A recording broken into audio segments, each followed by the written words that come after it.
Ada syurga di rumah kan. Bukan di bawah tapak kaki saja. Itulah. Tapi ada orang check tau.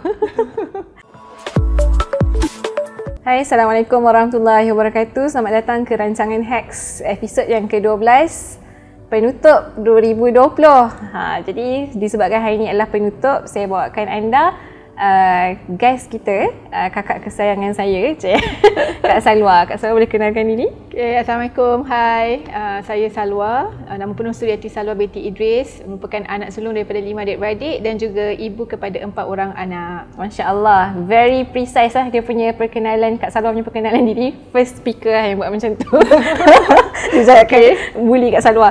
Okay, bila Kak Salwa cakap pasal kenapa Kak Salwa dia kenalkan diri kan as anak sulung daripada 5 adik-beradik dan mom of 4. Sebab hari ni kita nak cakap pasal topik family lah. Biasanya sayanglah bila kita anak muda kan, banyak benda yang kita seimbangkan. In fact saya pun tengok Google, try buat carian kat Google search kan, apa antara benda yang menjadi kebimbangan, kerisauan dan selalu difikirkan oleh anak-anak muda adalah tentang family dia jugalah kan. Family, bila kita cakap pasal family ni, dia antara kita sebagai anak ataupun kita sebagai young parents tu lah kan. But before that, sebelum kita masuk jauh cakap pasal family, kita nak main game sikit lah dengan Kak Salwa. Taklah main game sebenarnya, main game flashback ke belakang back. How back? Back waktu kita zaman kecil kan, kecil-kecil back waktu kita umur tadika macam tu, boleh tak Kak? Okay. Try. I still remember kan, bila zaman-zaman kita kecil dulu kan, zaman Han kecil kan, bila borak-borak dengan kawan-kawan, banyaklah isu kan, kawan-kawan cerita kan, pernah rasa dia ni anak angkat sebenarnya, mak ayah dia tak sayang dia kan, pernah rasa nak lari rumah kan, pernah rasa macam-macam. Akak sendiri pernah tak rasa macam tu waktu zaman-zaman kecil-kecil dulu? Okay, personally akak, I thought my childhood macam quite ideal, because I was the eldest and maybe macam being the eldest of a family, parents like give everything kan, apa yang nak, apa yang kita nak. Ideal tu macam mana? Maksudnya apa yang menyebabkan akak rasa akak punya childhood ideal? Akak tak pernah lah ada that macam like moments yang I feel like macam lari rumah, being even or rebellious. Rasa tak ada. And probably because parents have set like macam expectations on me, and I feel okay to meet the expectations, and I don't feel like going to be rebellious at all. Okay, so bila kita cakap pasal parents kan Kak Salwa kan, tadi Kak Salwa cakap pasal ideal, you anak first and so on. Akak tak pernah rasa ke like parents akak memindahkan tanggungjawab parents tu kepada akak sebagai anak first? Dah lah kecil lagi tapi you have to macam bring that role. Okay. Maybe because I see my father as a role model. Wow. Because I've seen in him like dia adalah orang yang sangat bertanggungjawab terhadap adik-adiknya. Dia juga anak sulung untuk pengetahuan Hans lah kan. Dia juga anak sulung dan dia juga he has been a role model to me. So when I do things, when macam ibu bapa, ayah dengan mak meletakkan tanggungjawab kepada akak rasa macam okay, if mak dengan ayah boleh buat benda tu, I feel that I can also do. So I never feel as a burden to me, and in fact I feel like it is really like a blessing, because from there on akak sentiasa belajar untuk improve my leadership skill. Even just by like being an anak sulung, being the first in the family, and also menjadi role model kepada adik-adik, I don't feel burden.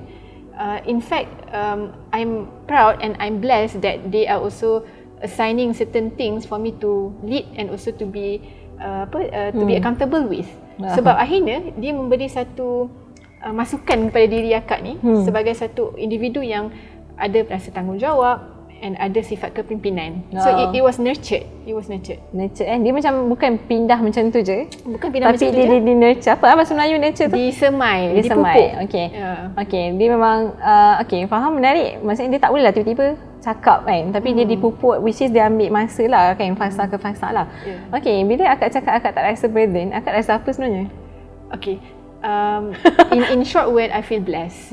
Okay, because the impact or the results kan is actually where I am now. I feel so, alhamdulillah, I feel so thankful and bersyukur that my parents have put and shaped me since I was small, groom me, assign me responsibility, ask me to lead, be the kepala kereta api to the adik-adik. And now I am where I am now. I think be it career or family or even NGO voluntarily activities, I am proud to lead certain unit and also certain department and certain organisation. So that's the bottom line. Tak sangka kan, saya pun sangka nature process daripada yalah yang parents kat Salwa buat sebagai anak pertama akan bagi impact sangat besar kat luar daripada aktiviti kekeluargaan pun kan. Okay, bila cakap pasal bila tadi kita tanya kat Salwa kan, kalau tak rasa burden, kat Salwa rasa apa? Kat Salwa cakap dia rasa blessed kan. Dia cakap rasa blessed, dengan secara tak langsung blessing tu dia terkait rapat dengan syurga, tipe. Rasa syurga lah kan, rasa syurga kan. Bila kita cakap pasal syurga kan, dan kita cakap pasal kekeluargaan, macam terfikirlah kan, antara benda kan yang young parents kan, dia rasa, ataupun bukanlah mana-mana parents pun walaupun dia tak young, tapi biasanya waktu young lah dia akan rasa kan, waktu muda adalah dia nak bersama dengan anak dia, nak have that quality time and so on, tapi at the same time dia nak kena bina career dan cari duit untuk mengsara kan, nak sara dan menghidupi anak-anak dia lah. And then macam mana dalam keadaan masa yang banyak occupied untuk benda-benda yang macam ni, tapi kita still nak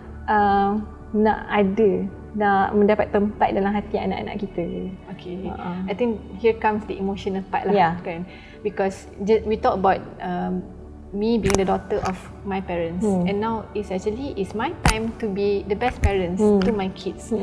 And this has actually I did a lot of reflection, and to be honest, I am not the best and perfect parent or a role model yet. I'm still learning. Okay, tapi seperti kata Hanifah, seperti kata Hans, kita dalam keadaan in the middle age group, di mana kita tengah at the peak of the career, and kita juga akak juga seorang yang aktif dalam NGO, dan juga not just NGO di luar, tapi juga di tempat kerja juga akak juga terlibat dengan aktiviti-aktiviti NGO di tempat kerja. Tapi pada masa sama, I want my kids to feel that I am with them, and I want them to feel that my love is with them always kan. So the hardest part is actually to strike the balance between this kan. In order for me to be a parent yang memberi sepenuhnya kasih sayang kepada anak-anak, pada masa yang sama mengejar tanggungjawab, memastikan kita dapat fulfill tanggungjawab dengan sebaik mungkin, sebab kita tahu kedua-duanya tu ada ganjaran oleh Allah SWT, dan kedua-duanya tu ada syurga kan, yang menanti. So it is indeed a very challenging moment, or it is a challenging phase untuk diri akak sendiri nak membahagikan kedua-dua ini. Mungkin akak boleh cerita kot pengalaman akak lah, sebab kalau untuk tetamu pula, untuk audience kan, mungkin korang tak tahulah Kak Salwa ni bukan sekadar sibuk dengan corporate world and NGO and so on, a mom of 4. Kerja dia pun baik pukul berapa kan, meeting macam banyak-banyak kan, macam banyak sangat. And then satu benda yang korang tak tahu adalah Kak Salwa dengan husband dia PJJ. Daripada awal sampai sekarang for the past 6 tahun lah. 6 tahun kot. Dan lepas ni, kalau sebelum ni PJJ sekadar dekat Sarawak dengan sendiri je kan. Lepas ni akan luar daripada Malaysia dan jauh kan. Mungkin akak boleh cerita kot challenging phase kan. Akak nampak macam tenang sangat bila akak cakap dengan kita orang kan. Dan mungkin akak boleh share kot fasa-fasa turbulence orang cakap apa. Turbulence Okay, itulah as a mom of 4 kan, after being away ataupun distant daripada suami, iaitu biasanya satu sosok yang kita perlukan sebagai sparring partner kita dalam mendidik anak-anak kan, dalam membina keluarga yang bahagia, yang boleh menjadi contoh kepada orang lain. So apa yang akak lalui selama ini adalah number one, of course, I really put my hope and trust to Allah SWT. Masya-Allah. Understand that apa jua yang berlaku, susunan yang disusun takdir kepada kita adalah itulah yang terbaik daripada Allah kan. So within that period of kami berada dalam PJJ ni, pada masa sama husband ataupun suami memainkan peranan yang sangat baik. Kerana walaupun dalam keadaan yang jauh, tapi dia memainkan peranan. Apa peranan yang baik tu? Macam tertanya-tanya. Okey, antaranya dia akan memastikan akan balik setiap minggu walaupun duduk di Sarawak. Tapi bagi kami adalah prioritinya adalah anak-anak mesti merasai kasih sayang ayah dan ibu Yes. Equivalent lah, equivalent. Bagaimana, it doesn't matter. Yang penting mereka boleh rasa dan boleh merasai keberadaan ayah dan ibu tu bersama mereka. Jadi setiap minggu dia akan balik dan kami sanggup berbelanja tiket. For us doesn't matter. Perbelanjaan per tiket tu is okay. Asalkan untuk bagi yang terbaik kepada anak-anak. Actually it relates back to how our parents has been our role model, and we want also to give the best for our kids. Yang ketiga adalah peranan support system. So it goes back juga kepada mak dengan ayah akak sendiri. Masih lagi dia tetap menjadi syurga untuk akak sampai sekarang. Masih lagi, betul Hans, masih lagi memberi sokongan, offer help. Even I am already besar kan, mereka masih lagi menyokong untuk membantu, orang kata membantu meringankan tanggungjawab akak sebagai seorang ibu. Ibu ni lah ibu yang mendidik anak-anak sementara suami masih jauh kan. Okay. Dan di samping itu juga support system daripada adik-beradik, dan juga kami juga invest untuk mengambil pembantu rumah untuk meringankan hal-hal urusan-urusan rumah tangga yang lain. Akak pernah tak ada satu keadaan bila akak have that special session kan, bila borak-borak dengan anak-anak akak yang really strike your heart, yang sampai buat akak macam sedih gila, so, aku ni tak perform ke sebagai seorang mak ke, aku tak bagi yang terbaik ke? Pernah? Okay, recently Hans, sangat-sangat baru-baru ini anak yang pertama tu, anak sulung ada. Siapa namanya? Namanya Anas. Anas sudah 11 tahun lah, kiranya dah hampir masuk ke fasa remaja kan. Okay, di sini dia ada buat confession. Okay, sebab kami cuba sedaya upaya instill satu budaya di mana kita ada feedback session lah, and komunikasi terbuka sesama anak dan ibu bapa. Okay, jadi Anas dia kata dekat akak, Umi, Anas rasa Umi tak dengar Anas. Okay. Whereby tak ada anak lagi tapi dia rasa sentap kan, sebagai ibu, sebagai Umi tu rasa sentap sangat sebab we always preach kan. Akak selalu preach dekat office ataupun dekat mana-mana, dekat usrah kan, selalu kata we have to be a good listener.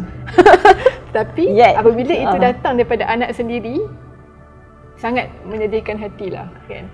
Why kan? What was the moment that actually I ignore my own kid kan? Without we realizing and noticing, sebenarnya mungkin ada kan, dalam kesibukan kita tu sebenarnya kita telah ignore their rights, ignore their voice kan. So that really hit me, and of course I straight away apologize, minta maaf dekat Anas kan. Okay, sorry, and I try to be better, to listen more. And memang sebagai seorang, benarnya akak apologize to your kids kan? As parent do not feel lower our ego kan, do not feel arrogant. Let us apologize as and when we do mistakes to our own kids. Kalau Han jadi anak akak tu, akak minta maaf kat Han dah banjir lah. Tak boleh. Betul. Tapi anak lelaki mungkin dia kurang perasaan sikit kan. Tapi kat dalam bilik dalam bilik mungkin iyalah. He went back to the room and dia pun menangis lah, sebab dia pun realise probably dia pun ada kesilapan sendiri kan.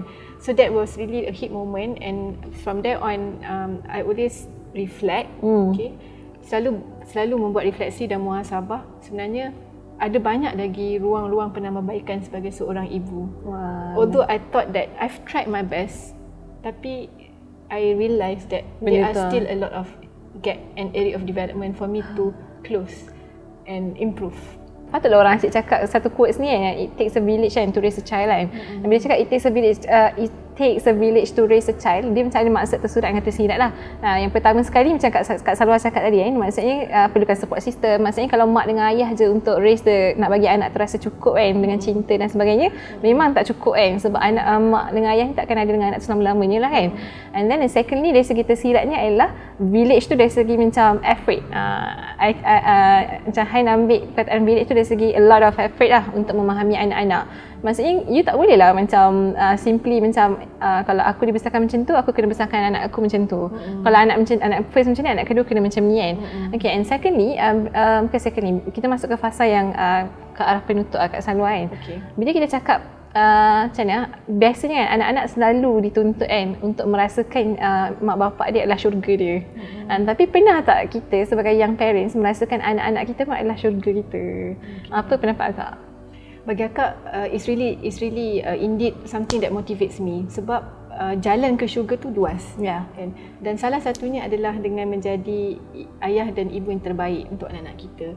So we have a lot of ways how to reach syurga kan. Tapi anak-anak itulah sebenarnya ada satu benda lah yang akak dan suami baru ni saja kami membuat sedikit perbincangan lah tentang perancangan keluarga dan sebagainya. Suami akak cakap, our moment dengan anak-anak ni, we cannot buy time anymore. Kita takkan boleh kembali ke zaman mereka kecil. Betul. tak boleh. Jadi maka we need to really give the best moment from now onwards lah. Daripada sekarang, daripada kecil sampailah ke besar. Terutama this golden age lah, the first 5 or 6 years of their life. Jadi bagi kami, anak-anak tu adalah sebenarnya satu saham kami ke syurga.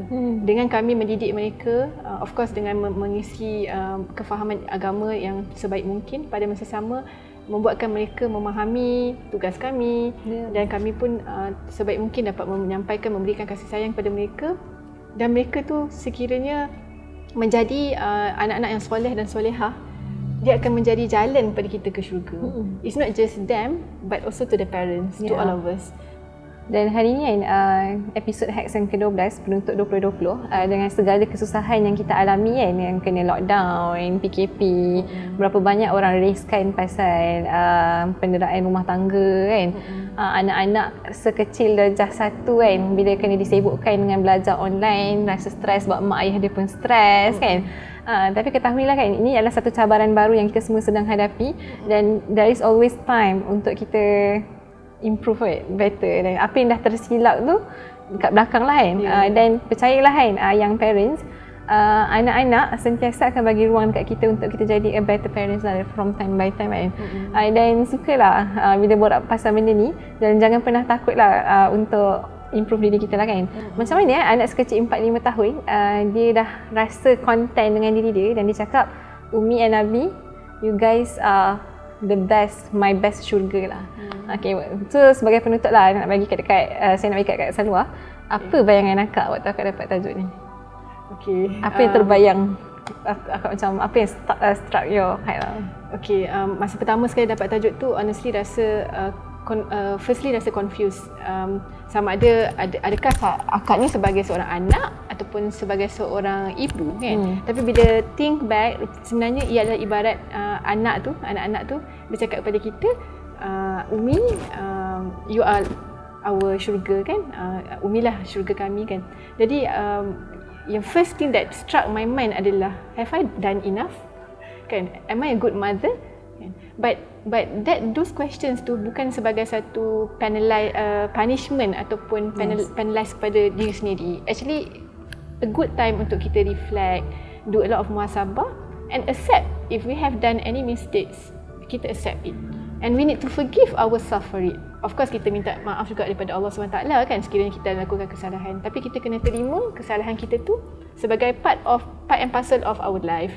Okay, kemudian akak rasa kita kena bagi peluang untuk kita mencipta penambahbaikan sebagai seorang parents, because being a parent kadang-kadang it's about it's about taking risk. Sebab kita tak tahu jalan mana yang jalan terbaik, tak ada orang pun tahu. Tak ada orang pun tahu. Tapi kita akan mengambil satu risiko, tapi pada masa sama kita serahkan segalanya kepada Allah SWT. Dan percayalah kan, sebagai there's no one semua orang adalah super mom. Semua orang adalah ibu yang terbaik untuk anak-anak kalian. Betul. Percayalah benda itu, dan anak-anak semua merasa kalianlah syurga mereka.